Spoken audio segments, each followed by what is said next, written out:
Şimdi bir sual soğugum kelip kaldı. Sorry. Künde aldıra jüri ekenmezmiş eserlerdik. Tınım tapmay, unuk bakıp mıtıldap. Sen cumuş aldıra jürçimizin zade bir şu.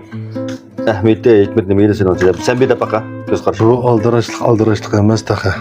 Bundan aldıraç olap ketip şu xudumuzun bilmegide zade bir yotqan nädigidek bir bolap kelsek taxın yaxşı bolupdy. Meşinde tirişip alsak çoqum yaxşı bolady. Buna ahmiyetsiz sorundan qalamaz qala.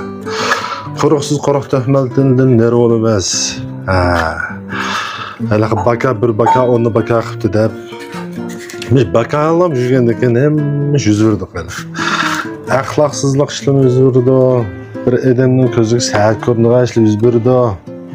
Meli pul tapanmasak mı ciddiçilikle össen. Bunun qattiq huzuru var eken qala. Cım. İşliginin gelmeydi ekense. Ben banda Bakaçılıkta yerip türkünce madem. ben banda öldüm kayda. Muşu aldıraç jürep künde. Baş aldıraçlığımızın ki şu Ahmet nədikən, sen aldıraçlığımız fakat pul tip üçün emas. Muş ahmiyetsiz pul gayzı içtin, al geliş üçün ki. Doğru. Özümüzge şu aldıraçlık jürep, özümüzge şu baka pul gayzı dıkanğa fırsat vermeyirkenmiz. Yani biz demeyken Ona bu pul degende çokum hecdeş tapı dikenmez digene. Sen degendek ahmiyetsiz pul hecdeş degen gap urunsuz. Hele hecdesan bulduğun, hecdimsan bulduğun bir pul var anda. Endi hazır bu pul degende çokum ahmiyetli urun hecdesak, urunu var ya hecdesak.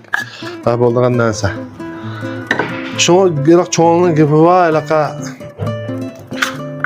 Baka toğuç baka işler dedi. Ne sebep desem baka toğuç baka işler dedi. Baka toğuçu baka olsun işlesek damıl ilaka. bir an ügünü valımız yine. Küçükünün düt peyda oldu. Şudumuz olap kupqas pul peyda oldu degendek. Ay yani biz size kayla. Muş aldıraç özsek kayla. Bir yaxşı iş kılammasak mı? Yama işilden saklanıp kaldıkemiz kayla. Doğru gap qıldı. Abi, miş qılıb atqanımız mı? Mişo xaridarlık için qılıb atqan mülasimetimiz mi? Mişo toğru yolda pul tepip, ailemizni ölçemlik mişo toğru yolda pul bakqanımız mişo xatircem mişo cemek tök qo'shqanimiz deb qaylayman men.